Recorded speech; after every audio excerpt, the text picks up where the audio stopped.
ఎంత మంచిగా ఉన్న తెలంగాణ ఎట్లా ఆగమైపోయాయి, ఇది ఎట్లా అని చెప్పి చాలా బాధపడ్డాం. ఈ బాధ నివారణ కావాలి. నేను మీ అందరూ ప్రార్థించేది ఒకటే, 2001లో తెలంగాణ జెండా ఎత్తినాడు హుజరాబాద్ గడ్డ. ఆనాడు పెద్ద నాయకులు లేకపోయినా బ్రహ్మాండంగా జడ్పీటీసీలు ఎంపీపీలు గెలిపించిన గడ్డ హుజరాబాద్ గడ్డ 2001లోనే. దాని ఫలితమే మనకు తెలంగాణ వచ్చింది. బ్రహ్మాండంగా ఉన్నాం. తెలంగాణ ఉద్యమం అయిపోలే, ఇంకా ఉన్నది. తెలంగాణ పునర్నిర్మాణ ప్రక్రియ కూడా ఇంకా ముందుకున్నది. మన బాధ్యత అయిపోలే. అందుకోసం దయచేసి నేను మీ అందరినీ కోరేది ఒకటే మాట చెప్తా మీకు. నేను ఇంత జల్దీ 4-5 నెలల్లోనే ప్రజల నుంచి ఇంత వ్యతిరేకత కొనుక్కున్న ఈ ప్రభుత్వం కొసముట్టే ప్రభుత్వం కాదు. రెండవది, 100% నేను మీకు చెప్తా ఉన్నా, మీరు నా మాట మీద విశ్వాసం ఉంచండి. మళ్ళా బ్రహ్మాండంగా ఎప్పుడు అసెంబ్లీ ఎలక్షన్ వచ్చినది, మధ్యలో వచ్చినా కొసకొచ్చినా ఎప్పుడు వచ్చినా ఖచ్చితంగా మళ్ళా మన గవర్నమెంటే వస్తుంది. దాంట్లో ఎవరికి కూడా అనుమానం అవసరం లేదు. 100% వస్తుంది. మనం పనిచేసేది బాకీ ఉన్నది. ఇంకా చాలా మంచి జరగాల్సిన అవసరం ఉన్నది. 365 రోజులు నీళ్లు రావాల్సిన అవసరం ఉన్నది. నాకు 2 విషయాలు మీరు మామూలుగా చిన్న 9 ఏళ్ళు బ్రహ్మాండంగా వచ్చిన కరెంటు ఎందుకు వస్తలేదు? నడిచిన తోవే కదా. మీరు కొత్తగా గడపారలు పెట్టి తవ్వేది లేదు, బాయిలు తవ్వేది లేదు, కుడికలు తీసేది లేదు. నడిచింది నడిచినట్టు నడిపితే అయిపోయేది కదా. కొత్తలేదు కదా, కోతాను కదా, కోతలు పడుతున్నాయి కదా. మంచినీళ్ళు ఎందుకు మాయమైన నాకు అర్థం కాదు. మిషన్ భగీరథ మళ్ళా బిందెలు బట్టి మోసుడేంది? ఇంతకన్నా దుర్మార్గం ఉంటుందా? దానాలు మంచిగా చేసినాం, ఫస్ట్ క్లాస్గా చేసినాం. కేసీఆర్ కిట్ అని వ్యాన్లు పెట్టి బండ్లు పెట్టి అమ్మాయిలు తీసుకెళ్లి ప్రసవం చేయించి మళ్ళీ పైసా ఖర్చు లేకుండా ఇంటికాడ దించినాం.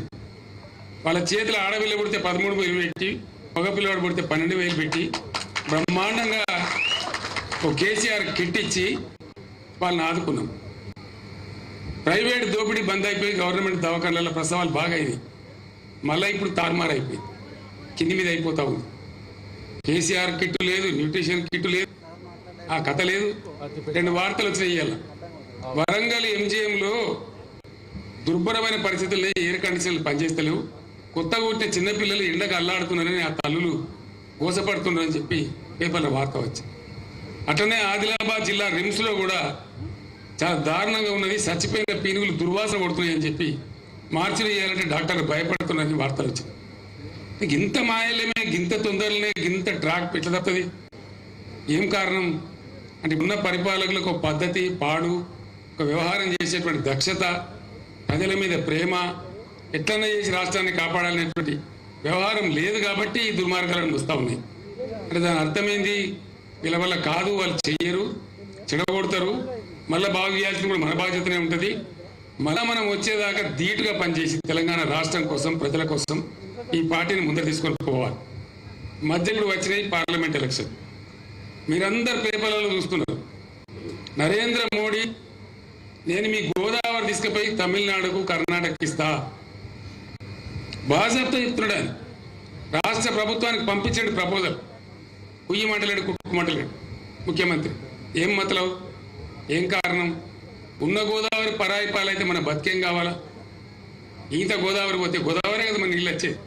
అది పోయిన తర్వాత మంచి నీళ్ళేవి, తాగునీళ్ళేవి, తెలంగాణ బతికేది. ఇంత ప్రధానమైన విషయం మీద కూడా ఆయన మాట్లాడతలేడు. అది నేను ఉన్నప్పుడు మోడీ ప్రపోజల్ పెడితే ముందు నా లెక్క తెలుసు, నా తెలంగాణ వాటా తెలుసు, ఆ నీళ్ళడ పెట్టు, అప్పుడు మాత్రమే నేను దీని మీద మాట్లాడతా. కానీ అప్పటిదాకా నువ్వు మాట్లాడితే నువ్వు 1,00,000 మీటింగ్లు పిలిచినా నేను రాను, నువ్వేం పిక్కుంటావు పిక్కు అని చెప్పింది. అప్పుడు కదలలే, ఆ ఫైల్ ఆగిపోయింది.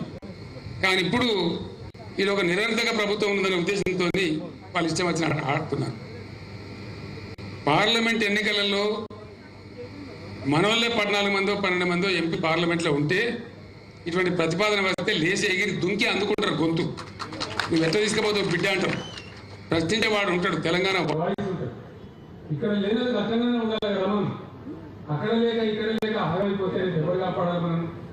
అందుకోసం